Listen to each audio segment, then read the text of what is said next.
Let's begin.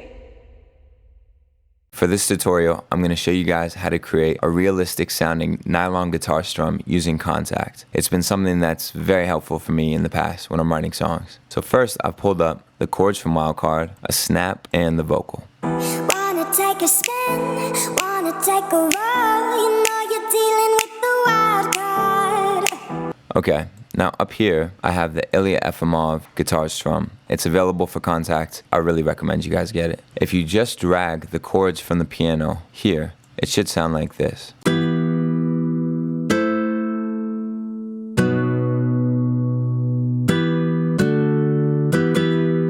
Now we open up the Contact instrument, and if you look here, it'll say pick noise 1. I think they have another option for the pick noise. Don't think it matters. I have it set to pattern mode. I have the double turned off. You can turn the double on. I think this instrument actually almost gives you a real double. It sounds better than just doing the Haas effect. And if that's what you want, by all means. The fret noise is something that emulates a real guitar player's fingers sliding up and down the frets, and it's realistic, but can also be annoying when you're trying to fit the guitar in your mix and you've got all these squeaky noises going on.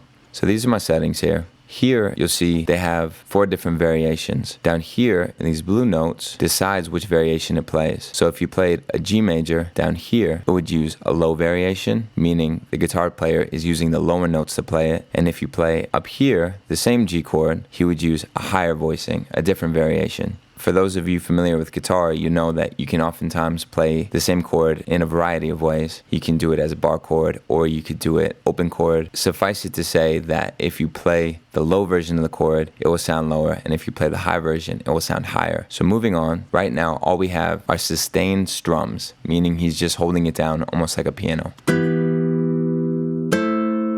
Now, I've gone to the pattern mode, and this is how we add the rhythm. First of all, under bars, I've only set it to 1, because the rhythm that we're doing is the same, bar after bar, it doesn't change. Now here, the notes that I've selected are the fast down and the fast up. That is the most common way a guitar player would play. He's strumming down, or if you hold Alt and you click, he'll be strumming up. So if we just alternate, down, up, it'll sound like this.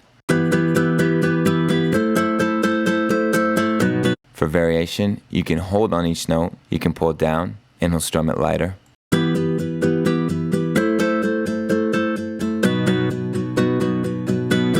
To make things interesting, you also have these options. There's the mute, which will basically stop the strumming, and you have a slide up 1, a slide up 2, a slow down and up, a stop, which is a complete stop. And here you have the high E string, the high B string, the G, the D, and it will take those notes out of your chord and play them, and you can add them for accents. But for the purpose of this demonstration, I'm just going to show you guys how I did the wildcard rhythm. And that sounds like this. It's down strum, then another down strum with a slightly lower velocity, here, here, and here. Those are all the strums. Now the mutes sort of serve as like the clap. You'd put them where you'd put a snap or you'd put a clap. There and there. It sounds like this.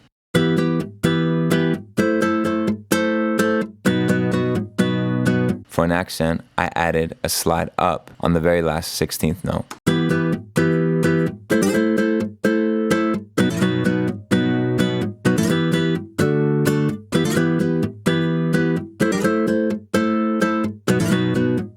Now to take advantage of the different variations that they offer you, we could take this E minor, our first chord, we can drag this up, just like a different inversion on a piano. But now he'll play it slightly differently, even though it's the same chord, when it gets here. Or even. I think that sounds best.